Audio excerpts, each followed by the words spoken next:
La entrevista.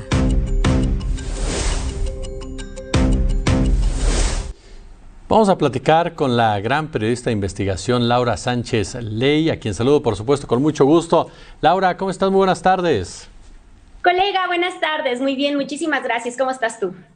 Bien, hoy en esta tarde lluviosa y molestándote para hablar de dos temas, pero principalmente uno, las diferencias entre Alejandro Gertz Manero y el señor Santiago Nieto, titulares de la Fiscalía General de la República, de la Unidad de Inteligencia Financiera. Y estas diferencias, Laura, tú lo sabes mejor que yo, que están ahí precisamente en la discusión, en el actuar del gobierno. Y yo te preguntaría, ¿qué generan estas diferencias? ¿Qué están generando en la impartición de justicia en un delito como, por ejemplo, el lavado de dinero? ¿Qué está generando estas diferencias entre ambas instancias? Jesús, bueno, pues es que hay gente, por ejemplo, que dice, ¿no?, que es un problema de morenistas, que es grilla política, pero justo lo que yo les comentaba era que con base a estadísticas que hay precisamente de lavado de dinero y no solo de esta administración, pues desde antaño los problemas entre los titulares de la Unidad de Inteligencia Financiera y la Fiscalía General de la República, pues acaban en impunidad. Acaban en impunidad porque no se ponen de acuerdo, porque se violan procesos. Y bueno, aquí en el claro ejemplo, ¿no?, de Santiago Nieto y de Gertz Manero, a quien incluso el presidente los ha llamado a tener una tregua, ¿no? Vemos algunos casos súper polémicos, por ejemplo, donde se han pisado los talones. Y, por ejemplo, vemos el tema de Cabeza de Vaca. ¿Qué está pasando? Que la Fiscalía General de la República logra acuerdos o hay acuerdos. ¿Y qué es lo que pasa? Que la Unidad de Inteligencia Financiera mantiene su postura del bloqueo de cuentas, ¿no? Ese es uno de los temas en los que no se ponen de acuerdo. Por ejemplo, otro tema súper polémico es el de Alonso Ancira. ¿Qué pasa? Que el gobierno federal llegó a un acuerdo de reparación del daño. Sin embargo, pues la Unidad de Inteligencia Financiera mantiene el bloqueo de cuentas. Entonces parecería, querido, que no se ponen de acuerdo, que no hay, digamos, consenso entre esas instancias que bueno, aunque la Unidad de Inteligencia Financiera tiene otras atribuciones, pues ahora también parece Fiscalía General de la República. Y lo que yo te platicaba, o lo que yo platicaba, era lo siguiente: es que esto, ¿por qué causa impunidad? Recordemos que gracias a la Unidad de Inteligencia Financiera es que se inician muchísimos procesos de lavado de dinero,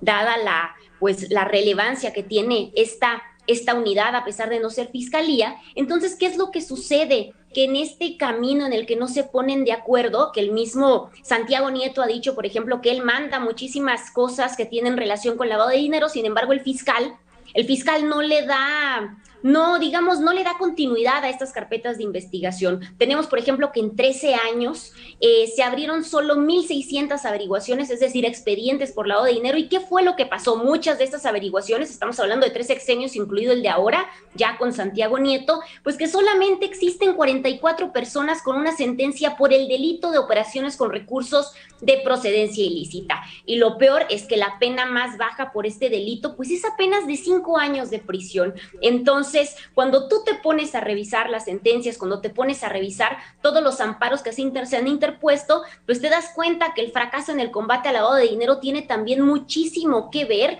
pues, con las acciones o con las deficientes acciones de inteligencia financiera y con la deficiente labor del Ministerio Público, que a veces ni siquiera está capacitado en materia de lavado de dinero. Fíjate, Laura, que escuchándote atentamente uno se queda pensando y dices, ¿quiénes ganan con esta situación? Me imagino la obviedad diría los delincuentes, los empresarios, pero caray, es uno de los delitos, ya lo mencionabas, que está generando tanta impunidad en un momento en que México requiere una impartición de justicia clara y contundente. Por supuesto, estamos hablando, imagínate que en 13 años, Jesús, solo hay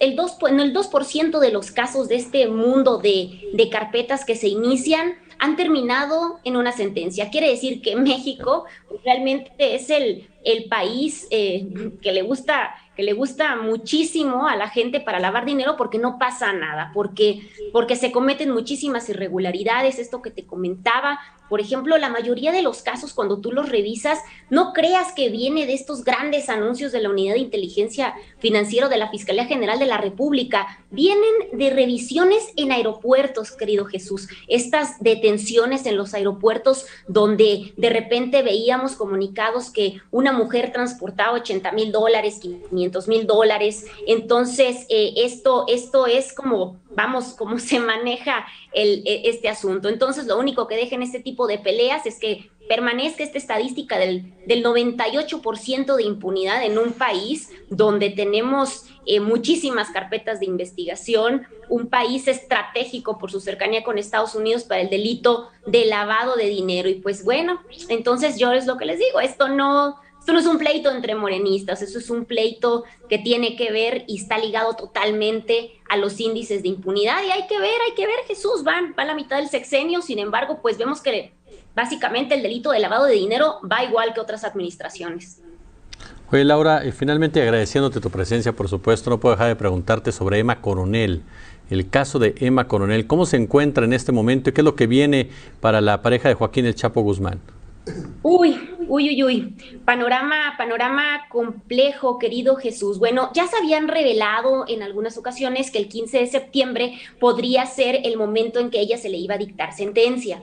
Sin embargo, el día de ayer, la Fiscalía del Distrito de Columbia, que es donde ella se encuentra en estos momentos en un centro de detención de máxima seguridad, pues ya reveló algunas fechas y algunos, digamos, conceptos que nos dan luz de qué es lo que pasará. Nos están diciendo a través de un documento oficial que ya se le asignó un oficial de probation, que ellos le llaman el término en inglés, que es quien ve las liberaciones, por ejemplo, quien está elaborando el proyecto de presentencia que tendrá que presentarse el próximo 11 de agosto. Quiere decir que el 11 de agosto la defensa de Emma Coronel y Emma Coronel conocerán cuál es el monto en años.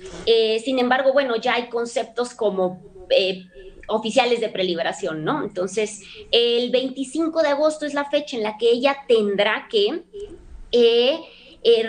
no sé, decir si está inconforme, vamos, en términos coloquiales para no utilizar terminología legal, por lo que ella tendrá muy pocos días para, pues, impugnar esta decisión, digamos. Sin embargo, pues ya platicando con su abogado, Jesús, con su abogada, Mariel Colón, con quien he tenido el gusto de platicar, pues ella ya reveló que Emma no seguirá, digamos, el mismo camino que su esposo Joaquín El Chapo Guzmán, quien tiene cadena perpetua, dos cadenas perpetuas y todavía más años, sino que ella sí tendrá otro destino. Se sabe que hubo negociaciones, ella misma lo dijo, y que no va a tener una pena de cadena perpetua. Entonces, pues Emma Coronel, al parecer, nos decía Mariel Colón, bueno, pues esperan que pueda reunirse pronto con sus hijas en México, así de positivos están.